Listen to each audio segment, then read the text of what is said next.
In America, about 65% of the homes have a firearm in them.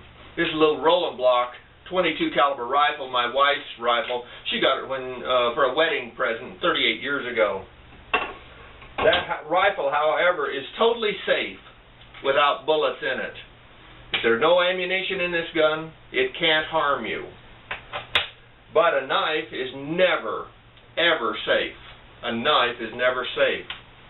And that's why I preach to the kids that decide to carry a knife and the parents that allow them to have a knife that there's great responsibility, because they have to learn to fight with a knife.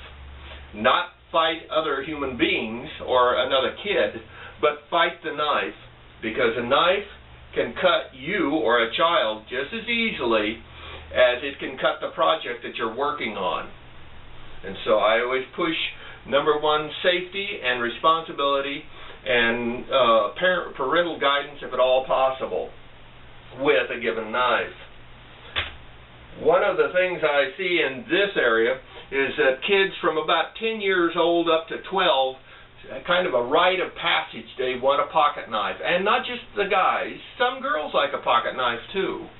And so what I push with, tell them that one of the things they want when they're looking for a knife is one under 3 inches long. In the state of Nebraska, anything over a 3-inch knife in your pocket is considered a concealed weapon.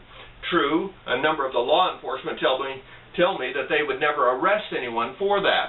And just because a specific cop won't arrest you for it doesn't mean it isn't against the law. And you get the right cop on the wrong day, you're in deep water. And no use taking a big fine and perhaps some jail time.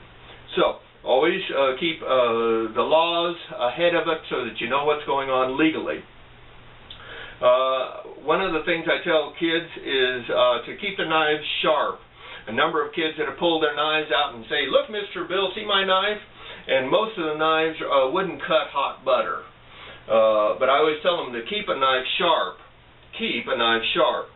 There's numerous videos and there's numbers of tools that will keep that knife sharp for that child, because a sharp knife is actually safer to use than a dull knife. The more pressure you have to apply because the knife is dull to cut a given project means that you don't have the control over that knife, and it could slip and cut yourself, perhaps seriously, or it could also damage or destroy the project that you're using it on. So keep your knife sharp. The other thing is to keep your knife clean, and not just sticking it under the faucet for 2 seconds. I'm talking a good sterile cleaning. I'm amazed at how many people will pull out a knife. I've carried this knife for 30 years. How often do you clean it? Their eyes get big. Well, I've never cleaned it. Would you carry a dirty needle with you? Would you carry a dirty needle with you? Of course not. And so carrying a knife that hasn't been cleaned is just as dangerous. If it gets into the ground, the bacteria in the ground can have the same poison capabilities as cobra poison. So keep your knife clean. If you cleaned animals and fish, whatever product you might be using for, even whittling wood, you don't know what germs or what has contacted with that wood or whatever project you're using. Clean your knife, clean it often, keep it safe for you and others to use. Now, another thing I would push is that it's better, in my humble opinion, to have a higher dollar knife if at all possible. The $2 and $3 knives are kind of a joke out there and actually dangerous for you to use because they're so poorly made. If you get up into the $20 to $40 class of knife, you're going to be a lot more pleased with that.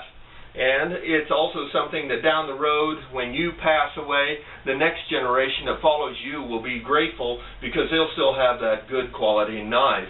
I have knives from my father and from my grandmother, and I cherish them. And they made quality knives then, they do now, but you have to pay a few extra dollars. This is a custom-made knife. Terry Lambert made that for me, a friend of mine from Washington State, and an excellent knife smith, to say the least. There's all sorts of things that you can come up with. One of the things that you'll see quite often is people wanting a bigger knife than they really need.